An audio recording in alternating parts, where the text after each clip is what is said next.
Hello and welcome back. So, till now we have discussed about the ecosystem, their structure, functions, and other concepts like ecotone, etc. ठीक है, stability और ये सब चीज़ों के बारे में बात की। अब हम बात करते हैं कि इकोसिस्टम असल में उसकी क्लासिफिकेशन, ठीक है, किस आधार पे की गई है और किस तरह के कौन कौन से इकोसिस्टम होते हैं, जैसे कि फॉरेस्ट इकोसिस्टम हो गया, ग्रासलैंड हो गया, डेजर्ट हो गया, एक्वाटिक इकोसिस्टम हो गया। तो ये सब हम देखते हैं।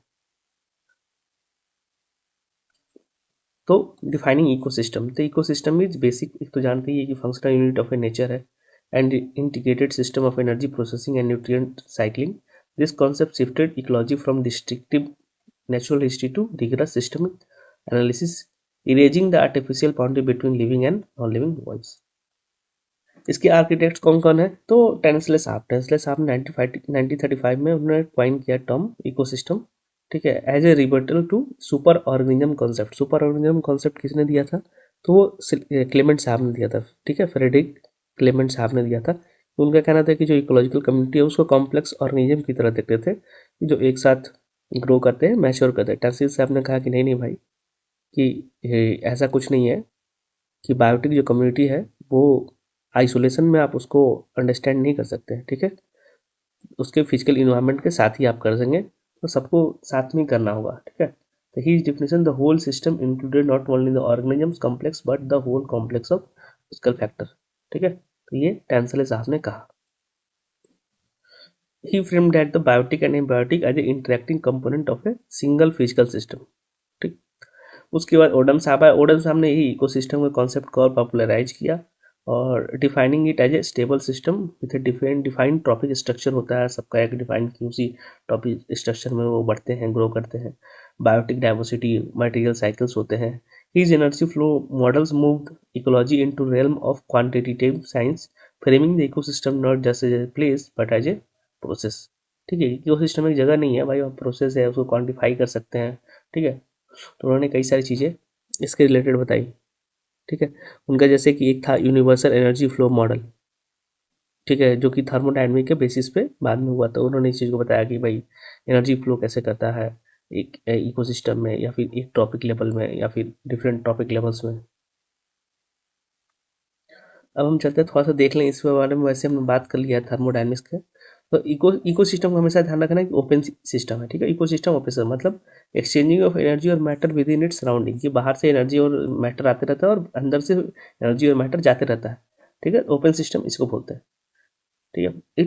It's existence is governed by the laws of thermodynamics. इसका जो है एग्जिस्टेंस वो थर्मोडायनेमिक्स के लॉज पर आधारित है। तो ये तो हम देख चुके हैं कि फर्स्ट लॉ जो था कंजर्वेशन ऑफ एनर्जी था। Energy neither created, can not be created और डिस्ट्रॉयड, ओनली ट्रांसफॉर्म्ड। तो इकोलॉजिकल एप्लीकेशन है ही, सोलर एनर्जी आता है इकोसिस्टम में, फिर वहाँ से केमिकल स्टोर हो जाता है बायोमास के रूप में, हीट एनर्जी निकलता है रिस्पिरेशन के नाम में, तो इसे ट्रांसफॉर्म हो रहा है, ठीक है। बट टोटल एनर्जी देखा जाए सिस्टम में तो उतना ही रहता है। सेकेंड लॉ है इनट्रॉपी का, है कि एनर्जी ट्रांसफॉर्मेशन कि कभी भी जो हमारा एनर्जी ट्रांसफॉर्मेशन होता है वो 100% एफिशिएंट नहीं होता है। कुछ जो एनर्जी होता है वो डिग्रेड कर जाता है, ठीक है, किस फॉर्म में? तो हीट के फॉर्म में, जो कि फिर से हम इनटेक नहीं कर सकते, मतलब कि वो यूजलेस हो जाता है हीट फॉर्म में, ठीक है। तो वो सेकेंड लॉ बोलता है इंट्रॉपी का वाला, second law of thermodynamics. Ecological applications explains why ecosystem need constant energy input, हमेशा सनलाइट क्यों चाहिए? क्योंकि वो 100% एफिशिएंट नहीं है ना, और जो हीट है उसको हम फिर से वापस नहीं ले सकते। अगर हीट को वापस अपने यूज के लिए हम ले पाते, ठीक है, जो रिस्पिरेशन में हम जनरेट करते हैं, ठीक है, और भी प्रोसेस में जो हम जनरेट करते हैं, जो हीट लॉस है, तो शायद हमें कांस्टेंट एनर्जी इनपुट की नहीं जरूरत पड़ती, क्योंकि इसी एनर्जी को हम फिर से यूज कर लेते हैं हीट जो है।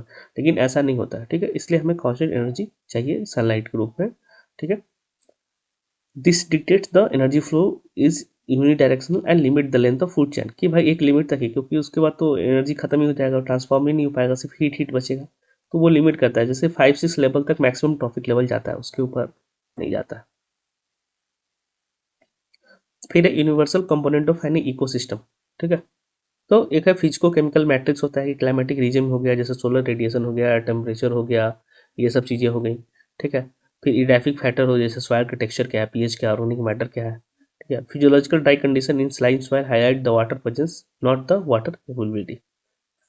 फिर इनऑर्गेनिक सब्सटेंस जैसे कार्बन, नाइट्रोजन हो गया, फास्फोरस, सल्फर हो गया, उनका साइकिल्स हो गए। फिर ऑर्गेनिक सब्सटेंस हो गए, जैसे प्रोटीन, लिपिड, ह्यूमिक सब्सटेंस हो गए, ठीक है, जो कि बायोटिक और एबायोटिक को लिंक करते हैं। फिर इसमें दूसरा एक आता है पार्ट ट्रॉपिक स्ट्रक्चर का, कि प्रोड्यूसर्स पे कौन कौन से हैं, फिर कंज्यूमर, इसके बारे में हम लोगों ने पहले बात ही कर लिया है, ठीक है। तो ये कंपोनेंट होता है इकोसिस्टम का, और इन्हीं के बीच में एनर्जी क्या होता है, ये एनर्जी और मैटर का एक्सचेंज होते रहता है। अब हम आ जाते हैं बेसिस ऑफ इकोसिस्टम क्लासिफिकेशन, किस किस आधार पे। तो पहला आधार है हैबिटेट और मीडियम के आधार पे। ये classification by habitat and medium. तो दो तरह के हो गए टेरेस्ट्रियल इकोसिस्टम। ये हैबिटेट कहाँ पे रहते हैं और किस मीडियम में रहते हैं, तो जमीन पे रहते हैं, तो लैंड बेस्ड हो गए, ठीक है, फॉरेस्ट हो गया, डेजर्ट हो गया, ग्रासलैंड हो गया।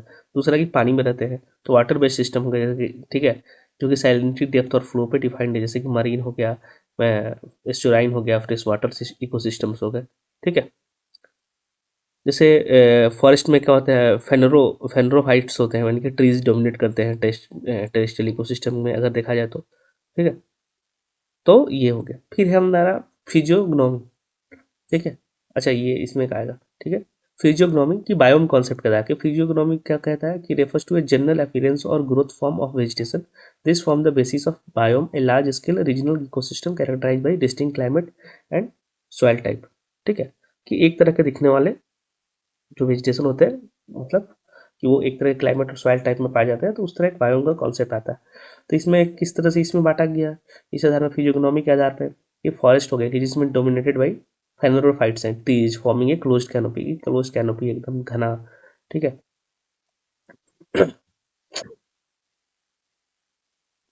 थोड़ी सी तबियत ऊपर नीचे कोई बात नहीं। जो ग्रासलैंड हो गए डोमिनेटेड बाई हेमिक्रोप्टोफाइट्स। ये जो ग्रासेस हो गया विथ नो कंटिन्यूअस कैनोपी, जैसे कंटिन्यूअस कैनोपी नहीं होगा, जैसे ये है ना, पेड़ है एकदम सटे हुए पेड़ है, उनका कैनोपी है, ये पेड़ है। तो ग्रासलैंड में ऐसे नहीं होता है, ऐसे में बीच में छोटा सा पेड़ हो सकता है, पूरा ग्रास ग्रास हो, फिर ऐसे, और जरूरी नहीं कि पेड़ हो भी छोटा सा। डेजर्ट में कोई डोमिनेटेड बाई थीरोफाइट्स की इनवॉल्स and specialize xerophytes with sparse cover. तो ये हमारा बात हो गया कि बायोम कॉन्सेप्ट के आधार पर। नेक्स्ट हम चलते हैं कि इन्वायरमेंटल ग्रेडियंट्स, ठीक है, विटकर्स के क्लासिफिकेशन की इन्वायरमेंट ग्रेडियंट के आधार पर, ठीक है। तो यहाँ पे क्या देख रहे हैं हम कि ये वाला जो दिखा रहा है वो हमारा मीन एनुअल प्रेसिपिटेशन दिखा रहा है, ये मीन एनुअल टेम्परेचर दिखा रहा है। कोई ऐसा जगह जहाँ पे बारिश भी कम है और टेम्परेचर भी बहुत कम है, ठीक है, तो वहाँ पे कैसा हो गया, तो वहाँ पे टुंड्रा टाइप क्लाइमेट हो गया, ठीक है, कि लो प्रेसिपिटेशन लो टेम्परेचर। फिर नेक्स्ट हमारा क्या है कि यहाँ पे हाई प्रेसिपिटेशन है, ठीक है, और टेम्परेचर क्या बोलते हैं, मोर और लेस, ठीक है। ये गड़बड़ बना है, ठीक है, ये यहाँ पे बनेगा, ठीक है। यहाँ पे ट्रॉपिकल रेन फॉरेस्ट आएगा कि हाई प्रेसिपिटेशन है, और ये गलत है, ये हाई टेम्परेचर भी है, high precipitation plus high temperature, तो यहाँ पे ट्रॉपिकल रेन फॉरेस्ट बनेंगे, ठीक है, ये वाले यहाँ पे बनेंगे। उसके बाद हमारा आता है जैसे कि टेम्परेट फॉरेस्ट है, तो टेम्परेट फॉरेस्ट में क्या चाहिए कि मतलब प्रेसिपिटेशन कम भी रहेगा तो चलेगा, ठीक है, और क्या बोलते हैं कि बीच का कंडीशन की दोनों बराबर बराबर चलेगा। फिर है ग्रासलैंड का कॉन्सेप्ट, ये भी लगभग बीच बीच वाली स्थिति में रहता है। डेजर्ट हो गया कि टेम्परेचर हाई है और प्रेसिपिटेशन कम है, तो डेजर्ट बन जाएगा, ठीक है।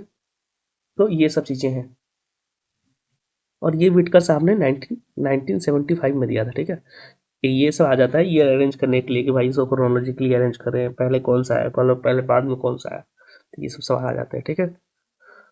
Classifies biome based on two primary biotic gradients, ठीक है, इंटरनल टेम्परेचर और इनरनल प्रेसिपिटेशन के आधार पर इन्होंने बांटा, ठीक है। It scientifically explains the concept of eco lines, ठीक है, the gradual transition between ecosystem along this gradients. की इको लाइन्स हम पढ़े थे ना लास्ट लेक्चर में, तो वो यहाँ पे उस चीज़ का प्रैक्टिकल एग्जाम्पल है कि कैसे कैसे ग्रेडियंट जैसे जैसे टेम्परेचर बढ़ रहा है वैसे वैसे इकोसिस्टम चेंज हो रहा है, जैसे जैसे प्रेसिपिटेशन बढ़ रहा है वैसे वैसे इकोसिस्टम अलग अलग होते जा रहा है, ठीक है। नेक्स्ट हमारा है एनर्जी सोर्स, ओडम्स क्लासिफिकेशन। कि ओडम्स ने बताया था कि एनर्जी के आधार पर, ठीक है, कि ईपी ओडम साहब ने बोला कि source and level of energy subsidy, ठीक है, उसके आधार पर हम करेंगे। पहला है अनसब्सिडाइज नेचुरल सोलर पावर, कि मतलब इसमें एग्जाम्पल किया जैसे कि ओपन सी है, अपलैंड फॉरेस्ट है, ये सोलरली किसी पे रिलाई करते हैं सोलर रेडिएशन पे, और इनका जनरली जो प्रोडक्टिविटी होता है पर यूनिट एरिया वो कम होता है। दूसरा है नेचुरली सब्सिडाइज, कि सोलर पावर्ड, कि यहाँ भी सोलर पावर्ड है, जैसे इसमें स्टोरेज आ गए, रेन फॉरेस्ट आ गए, ठीक है, टॉपिकल रेन फॉरेस्ट आ गए, तो ये क्या करते हैं, रिसीव करते हैं natural energy subsidy, that is कि टाइडल एनर्जी, ठीक है, मूविंग जो टाइडल एनर्जी है वो क्या करता है, मूव करता है न्यूट्रिएंट्स को, रेनफॉल को, ठीक है, रेनफॉल क्या करता है, रिसाइकिल करता है न्यूट्रिएंट्स को, टाइडल एनर्जी मूव करता है न्यूट्रिएंट्स को, ठीक है, तो उससे क्या होता है कि मेटाबॉलिक जो कॉस्ट है मेंटेनेंस का, ठीक है, वो घट जाता है। रेन बहुत ज़्यादा हो रहा है, वो न्यूट्रिएंट्स ये सब हो रहा है, न्यूट्रिएंट्स आ रहे हैं, तो इसके कारण यहाँ होता है प्रोडक्टिविटी बहुत ही हाई हो जाता है। फिर एक ह्यूमन सब्सिडाइज सोलर पावर्ड, ठीक है, यहाँ पे जैसे एग्रीकल्चर हो गया हमारा, एग्रीकल्चर हो गया, एक्वाकल्चर हो गया, ये सब है। तो यहाँ पे solar energy supplemented by, solar energy यहाँ पे सप्लीमेंट किसके द्वारा किया जाता है कि फॉसिल फ्यूल्स के द्वारा, फर्टिलाइजर के द्वारा, ह्यूमन लेबर के द्वारा, ठीक है, कि यहाँ पे कि किसी एक स्पेसिफिक क्रॉप का प्रोडक्शन मैक्सिमाइज कर सके। फिर है फ्यूल पावर्ड, तो फ्यूल पावर्ड इकोसिस्टम हो गया अर्बन और इंडस्ट्रियल एरिया में, ठीक है, तो वो पूरी तरह से डिपेंड किस पे करता है, इंपोर्टेड कंसंट्रेटेड केमिकल एनर्जी पे, ठीक है, इंपोर्टेड एनर्जी पे पूरी तरह से डिपेंड करता है, जैसे फॉसिल फ्यूल्स है, न्यूक्लियर है, एंड प्रोड्यूस मैसिव इंट्रोपी, मतलब वेस्ट हीट बहुत ज़्यादा ये निकालते हैं जो कि वेस्ट चला जाता है, वेस्ट, ठीक है। तो ये हमारा हो गया ओडम साहब का, ठीक है, कि एनर्जी सोर्स और लेवल ऑफ सब्सिडी के आधार पर इन्होंने इकोसिस्टम को डिवाइड किया था। नेक्स्ट हमारा सैलिनिटी के आधार पर द वेनी सिस्टम जिसको बोलते हैं, तो इसमें आ गया लिमनेटिक है, फ्रेश वाटर की जिसका 0.5 पीपीटी, ठीक है, पार्ट्स पर थाउजेंड, ठीक है, कि पार्ट्स 0.5 पीपीटी हो, पार्ट्स पर थाउजेंड से कम हो, ठीक है, तो उसमें उसको क्या बोलते हैं लिमनेटिक, की फ्रेश वाटर इकोसिस्टम हो गया, ठीक है। ये 1959 में आया था ये वाला। उसके बाद हो गया ओलिगो हलाइन हो गया, 0.5 से 5 पीपीटी हो गया, मेसो हलाइन हो गया 18.0 पीपीटी हो गया, इसी तरह पॉली हलाइन हो गया, यू हलाइन जो मरीन जो होता है 30 टू 40 पीपीटी होता है, फिर हाइपर हलाइन हो गया, ग्रेटर देन 40 हो गया, ठीक है। फिर ओरिजिन के आधार पे कि जैसे नेचुरल इकोसिस्टम हो गया, फॉर्म बाय नेचुरल प्रोसेस, जैसे फॉरेस्ट है, ग्रासलैंड, डेजर्ट है। फिर आर्टिफिशियल इकोसिस्टम की जैसे मैनमेड है, या फिर मैनेज्ड इकोसिस्टम है, जैसे क्रॉपलैंड्स हो गया, एक्वाकल्चर पॉन्ड्स हो गया। तो ये हमारा क्लासिफिकेशन, बेसिस ऑफ क्लासिफिकेशन हुआ, इस तरह से हम बांट सकते हैं इकोसिस्टम को, ठीक है। इकोसिस्टम फंक्शनल यूनिट है, ठीक है। तो ये इसमें कौन कौन से, जैसे क्लाइमेट एंड प्रेसिपिटेशन भी डिपेंड करता है, वेजिटेशन स्ट्रक्चर भी डिपेंड करता है, बायोटिक फैक्टर है, फंक्शनल कैरेक्टरिस्टिक है, इस सब के आधार पर इकोसिस्टम को डिवाइड किया जाए। जैसे टेरेस्ट्रियल इकोसिस्टम हो गए, ठीक है, एक्वाटिक इकोसिस्टम हो गया, उसमें फॉरेस्ट है, forest tropical rain forest, temperate forest, ठीक है, बोरियल टाइगा हो गया, ग्रासलैंड में हो गया, tropical savanna, temperate grassland, desert में हो गया, हॉट कोल्ड, ठीक है, एक टुंड्रा हो गया, फिर फ्रेश वाटर में हो गया, लोटिक रिवर्स हो गया, लेंटिक लेक्स हो गया, मराइन में कोस्टल हो गया, ओशनिक हो गया, ट्रांजिशनल में स्टूराइन हो गया, मैंग्रोव्स, वेटलैंड्स हो गए, ठीक है, तो ये सब, ठीक है। तो terrestrial pillar, a world saved by climate, terrestrial ecosystem cover 29% of Earth's surface but contains the vast majority of its biome. They are primarily classified by two abiotic gradients, mean annual temperature और mean annual precipitation के आधार पर ही, ठीक है, जो है terrestrial ecosystem इसी पे depend करता है कि टेम्परेचर और प्रेसिपिटेशन के आधार पर, ठीक है, कि लो टेम्परेचर है, लो प्रेसिपिटेशन है, ठीक है, तो टुंड्रा आ गया, ठीक है, थोड़ा हाई प्रेसिपिटेशन है लेकिन टेम्परेचर लो है तो बोरियल फॉरेस्ट आ गया, ठीक है, हाई एनुअल प्रेसिपिटेशन है बट टेम्परेचर भी थोड़ा थोड़ा बढ़ गया, मतलब बीच बीच का चीज़ आ गया तो टेम्परेट फॉरेस्ट हो गया, ठीक है, मीडियम प्रेसिपिटेशन है और टेम्परेचर मीडियम है तो ग्रासलैंड आ गया। डेजर्ट आ गया कि लो टेम्परेचर है और प्रेसिपिटेशन कम है तो डेजर्ट आ गया, उसमें दो तरह के होंगे, अगर कोल्ड के साइड है तो कोल्ड डेजर्ट हो गया, हॉट के साइड है तो हॉट डेजर्ट हो जाएगी। फिर टॉपिकल फॉरेस्ट में क्या है कि हाई टेम्परेचर है और हाई प्रेसिपिटेशन है, ठीक है। ये टेरेस्ट्रियल इकोसिस्टम का ऐसे क्लासिफिकेशन है। फिर हम कि देखते हैं फॉरेस्ट इकोसिस्टम को कैसे, जैसे उसमें ट्रॉपिकल रेन फॉरेस्ट है, टेम्परेट डेसिडियोस है, बोरियल है, ठीक है, तो यहाँ पे क्या होता है, हाई टेम्परेचर होता है ग्रेटर देन 25 डिग्री और हाई रेनफॉल होता है ट्रॉपिकल रेन फॉरेस्ट में, जैसे कि वेस्टर्न घाट है अपने एग्जाम्पल। फिर हाईएस्ट बायोडाइवर्सिटी होता है, कॉम्प्लेक्स वर्टिकल स्ट्रेटिफिकेशन होता है, जैसे उसमें लेयर्स होते हैं कई सारे, इमर्जेंट, कैनोपी, अंडर स्टोरी। फिर न्यूट्रिएंट पैराडॉक्स है, जैसे कि लस ग्रोथ और ये जो वहाँ पे सॉइल होता है ना वो न्यूट्रिएंट पुअर होता है, लीस्ट ऑक्सीसोर्स होता है। Nutrients are in biomass not soil, nutrients mostly biomass में होता है, सॉइल में नहीं होता, जो सॉइल होता है ना उसका लो न्यूट्रिएंट पुअर होता है, और इसीलिए दिक्कत है कि अगर आप इक्वेटोरियल फॉरेस्ट को, इसीलिए दिक्कत है कि अगर आप ट्रॉपिकल रेन फॉरेस्ट को अगर क्लियर कर देते हो, साफ कर देते हो, फिर से उगना बहुत मुश्किल है क्योंकि वो कॉम्प्लेक्स सॉइल उतने प्रोडक्टिव नहीं है, फर्टाइल नहीं है, ठीक है।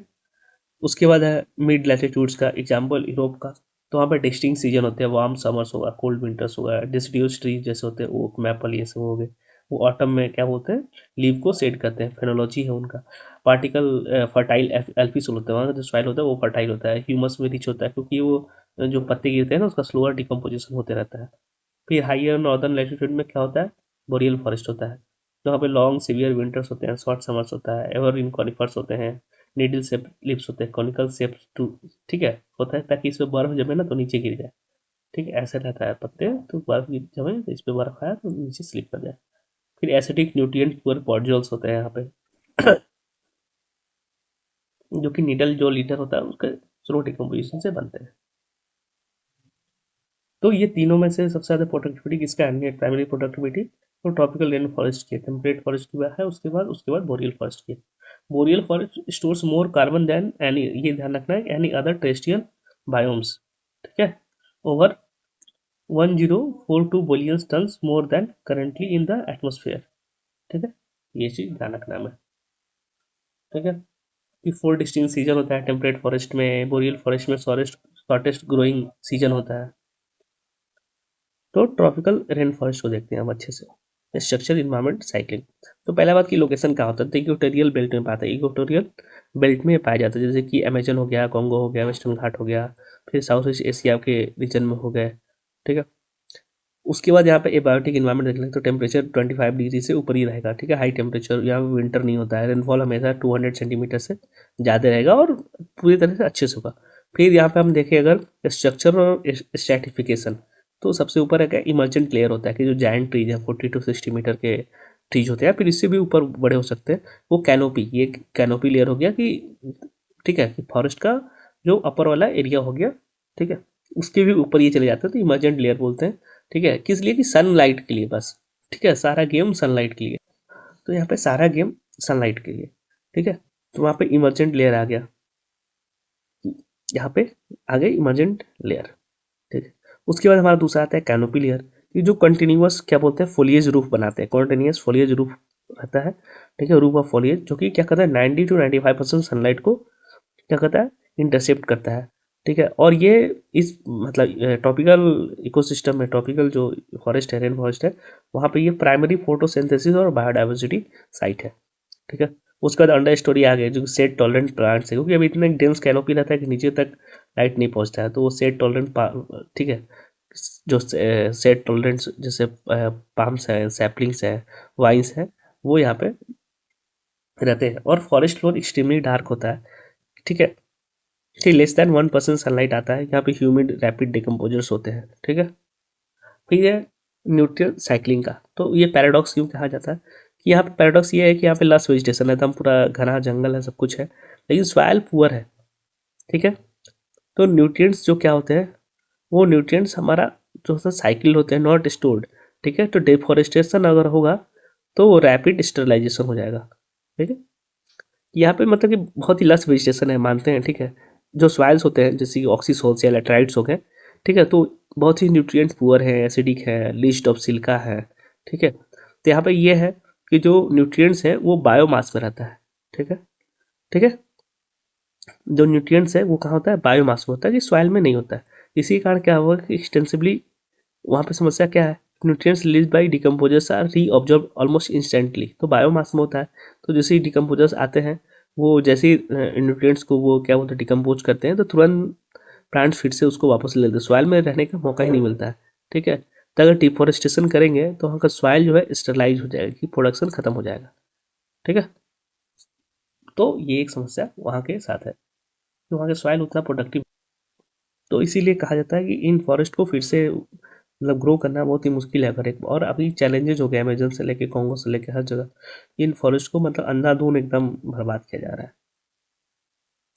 फिर हमारा नेक्स्ट है टेम्परेट डेसिडुअस फॉरेस्ट, ठीक है। तो यहाँ पे इनका लोकेशन क्या है, मिड लैटिट्यूड्स में, ठीक है, मिड लैटिट्यूड्स में हमारा इनका टेम्प हो गया, जैसे कि ईस्टर्न नॉर्थ अमेरिका, यूरोप हो गया, ईस्ट एशिया हो गया, ठीक है। ये 30 डिग्री से मान के चलिए 60 डिग्री तक लगभग, ठीक है। तो उसके बीच में इनका लोकेशन होता है।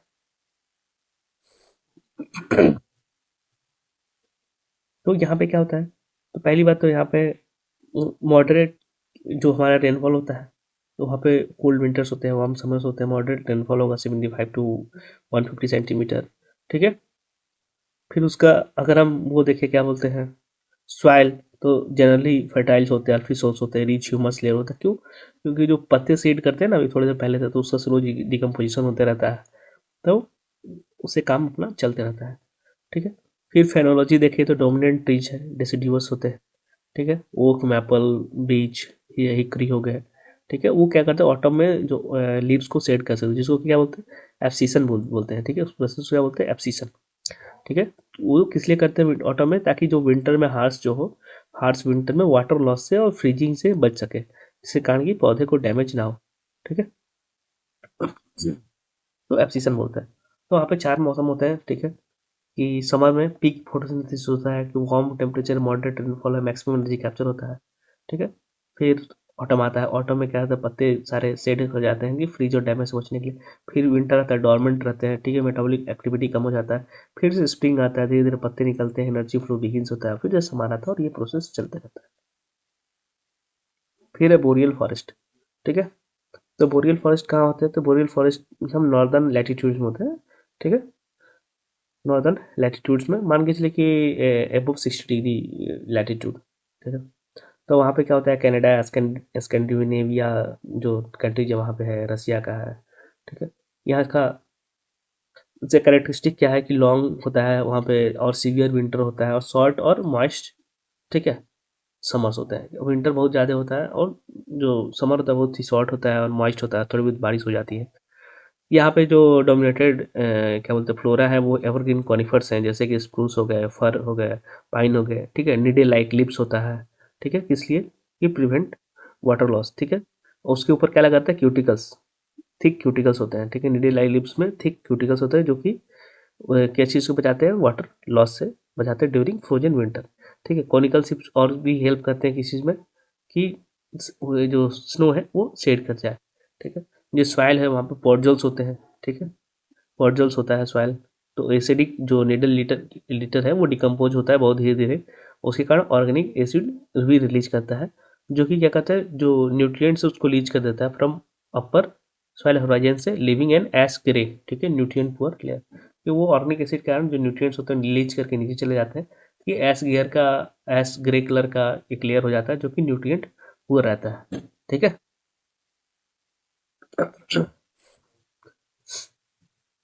ये वाला, और ये तो लीटर हो गया, जो सॉइल लीटर है। फिर है फॉरेस्ट टाइप्स इन इंडिया, यहाँ पे देख लेते हैं। तो हमारा यहाँ ट्रॉपिकल ड्राई डेसिडुअस फॉरेस्ट है, जो कि 40% ऑफ एरिया का है, ठीक है। ये वाला जो देख रहे हैं ना एरिया, लगभग 40% एरिया है। कैरेक्टरिस्टिक क्या है, टीक है, साल है, सीजनल लीफ फॉल है, dense canopy during wet season है, shed leaves in dry season है, ठीक है। उसके बाद हमारे यहाँ ट्रॉपिकल मॉइस्ट डेसिडुअस भी है, डाइट, जो कि 37% ऑफ एरिया है। कि जो वेस्टर्न घाट में, नॉर्थ ईस्ट इंडिया में पाई जाते, डेंस है, मॉडरेट रेनफॉल है, rich biodiversity, mix of deciduous and some evergreen species. Tropical wet evergreen हमारे यहाँ 8% ही है। हाई रेनफॉल है, मल्टी स्टोरी है, हाई स्पीसीज डाइवर्सिटी, एपीफाइट्स है, लाइनाज है, ठीक है, वेस्टर्न घाट में और अंडमान में, नॉर्थ ईस्ट में थोड़ा बहुत है। फिर है सब ट्रॉपिकल हिल फॉरेस्ट है, ये जो हिमालय के रीजन में है, जो कि 6% फॉरेस्ट एरिया है। तो मिड एलिवेशन स्पाइन फॉरेस्ट है, ये ट्रॉपिकल और टेम्परेट के बीच का ट्रांजिशन है। तो सबसे ज़्यादा हमारे पास क्या है, ट्रॉपिकल ड्राई डेसिडुअस, ठीक है। और उसके बाद का ट्रॉपिकल मॉइस्ट डेसिडुअस। अगर ऐसे सिर्फ अगर ड्राई और मॉइस्ट को भी हटा दें, सबसे ज़्यादा फॉरेस्ट क्या है, ट्रॉपिकल डेसिडुअस, ठीक है। उसके सेकंड में क्या हमारे पास एवरग्रीन फॉरेस्ट है, ठीक है, ट्रॉपिकल फॉरेस्ट भी बोल सकते हैं। और उसके बाद हमारे पास ट्रॉपिकल हिल फॉरेस्ट है। तो ये चीज़ ध्यान रखना है, इस पर सवाल आ सकते हैं, आए भी है शायद। अब चलते हैं नेक्स्ट में हम, डेजर्ट इकोसिस्टम में, ठीक है। डेजर्ट इकोसिस्टम, अरे बहुत जगह आपने देखा होगा कि बहुत ही शॉर्ट में शायद इकोसिस्टम को निपटा दिया था, लेकिन क्वेश्चन अब डिटेल्स में आ रहा है, तो इसलिए मैं थोड़ा लिबर्टी ले रहा हूँ कि चीज़ों को थोड़ा डिटेल में बताया जाए। तो deserts are defined not just by heat but by aridity, कि एरिडिटी भी और सूखापन भी होना चाहिए, और हीट तो है ही। Desert is the region where potential evaporative transpiration significantly exceeds the precipitation, कि जितना पानी आता है उससे ज़्यादा पानी उड़ जाता है, वैसे जगह पे डेजर्ट का चांसेस ज़्यादा रहते हैं बनने का। दे typically receive less than 250 mm, 25 centimetre of rainfall annually, ठीक है। तो इसमें दो तरह के हैं, हॉट और कोल्ड डेजर्ट। तो हॉट डेजर्ट का देख लें, तो हॉट डेजर्ट जो डिस्ट्रीब्यूटेड है वो 15 से 30 डिग्री के बीच में नॉर्थ, और 15 से 30 डिग्री साउथ के बीच में डिस्ट्रीब्यूटेड है, ठीक है। ये क्यों, क्योंकि ये एसोसिएटेड है descending dry air from Hadley cell, ठीक है। अब ये सब चीज़, हेडली सेल क्या है तो इसको बताएंगे सोचता हूँ, ठीक है। जैसे कि हमारा ना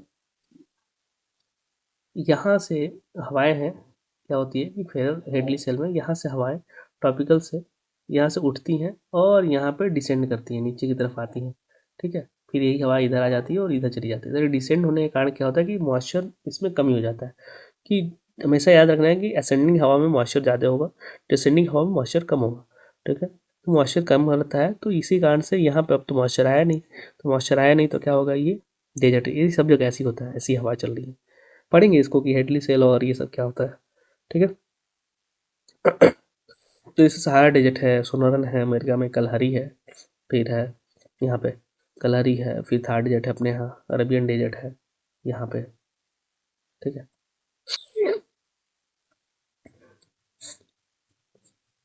तो इसमें क्या है कि एबॉटिक स्ट्रेसर, एक्सट्रीम डायurnal टेम्परेचर फ्लक्सन है, ये दिन में भाई 50 डिग्री चल गया, रात को 5 डिग्री चला गया, कि भाई 45 डिग्री का आंसर आ गया। फिर हाई सोलर रेडिएशन है, क्योंकि क्लाउड्स है नहीं तो पूरा मस्त।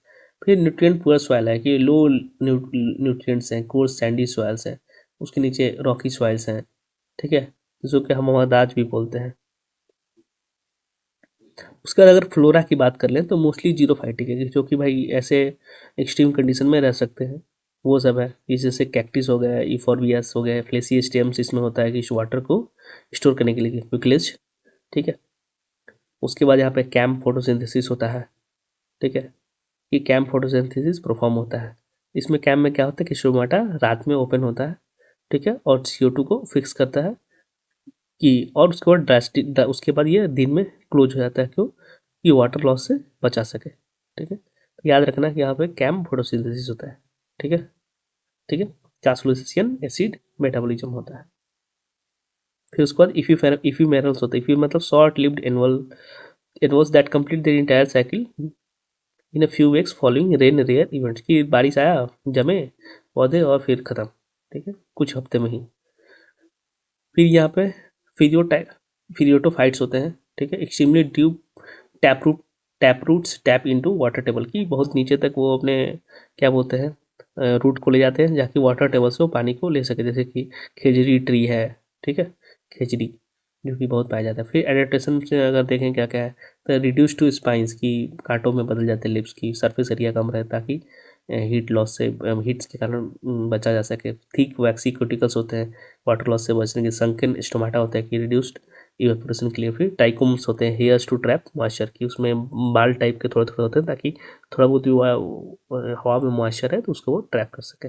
फिर फौना में आ गए, तो जैसे कि फिजियोलॉजिकल एडेप्टेशन में देखें तो यहाँ पे, ठीक है, कि जैसे कंगारू रैट का एग्जाम्पल दिया कि produces metabolic water via fat oxidation, कि फैट ऑक्सीडेशन के थ्रू क्या करता है, मेटाबॉलिक वाटर को प्रोड्यूस करता है, ठीक है। Highly efficient kidneys with extra long loops of Henle concentration urine survive without drinking. फिर क्या थर्मल एडेप्टेशन, वो फिजियोलॉजिकल हो गया।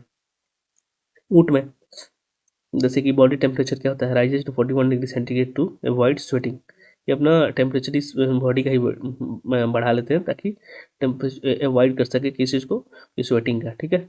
तो उसके कारण वाटर नहीं हुआ, drops to 34 degree centigrade night, और फिर जब रात आए तो 64 डिग्री कर लिए, ठीक है। फिर बिहेवियरल एडेप्टेशन है, कि नॉक्टर्नलिटी, की रात को छिप गए, कि रात को ही सिर्फ निकलेंगे, दिन में छिपे रहेंगे बोरों में। फिर फोसोरियल है, कि बोरोइंग में हम रह रहे हैं। फिर है एस्टिवेशन है, कि समर में डोरमेंट रहेंगे, गर्मी में एकदम ऐसे रहेंगे कि कहीं छिप गए हैं, ठीक है, समर डोरमेंसी, ठीक है, एस्टिवेशन।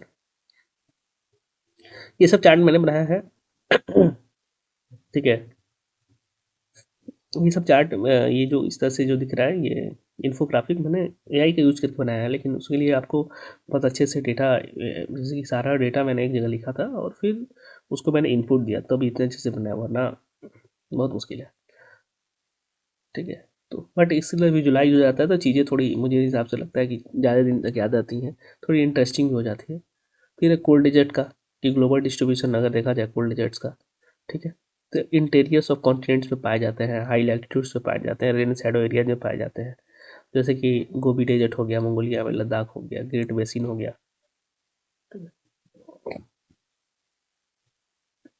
इसका की कैरेक्टरिस्टिक्स क्या है, कि वार्म समर होता है, विंटर फ्रीजिंग होता है, प्रेसिपिटेशन लार्जली एज स्नो।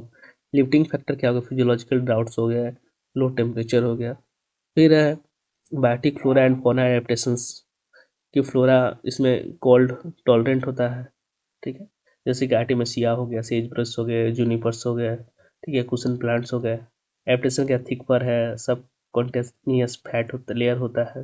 क्या होता है एनिमल्स में, सीजनल माइग्रेट करते हैं। ये सब एडेप्टेशन है कि भाई जब बहुत ठंडी पड़ रही है तो थोड़ा लोअर एल्टीट्यूड की तरफ आ जाता है, मतलब वो ऊंचाई से नीचे की तरफ सफर आता है, फिर ऊपर चले जाते हैं। एग्जाम्पल हो गया वाइल्ड लैक हो गया, टिबेटियन वाइल्ड लैस हो गया, स्नो लेपर्ड हो गया। तो ये सब एग्जाम्पल है। इंडियन एग्जाम्पल में देख लें तो लद्दाख कोल्ड डेजर्ट है कि 3000 मीटर एबव सी लेवल पे है। टेम्परेचर -30 से -40 डिग्री चला जाता है विंटर में। समर बहुत ही छोटा सा आता है। रेनफॉल 10 सेंटीमीटर होता है, ठीक है। रेन शेडो एरिया में पाया जाता है। और ये क्या है, जो हमारा लद्दाख कोल्ड डेजर्ट है वो यूनेस्को वर्ल्ड हेरिटेज का कैंडिडेट भी है। कोल्ड डेजर्ट कल्चरल लैंडस्केप है, रामसर साइट से वहाँ पे सोकर वेटलैंड भी है, ठीक है। तो ये सब चीज़ें हमें ध्यान देनी है।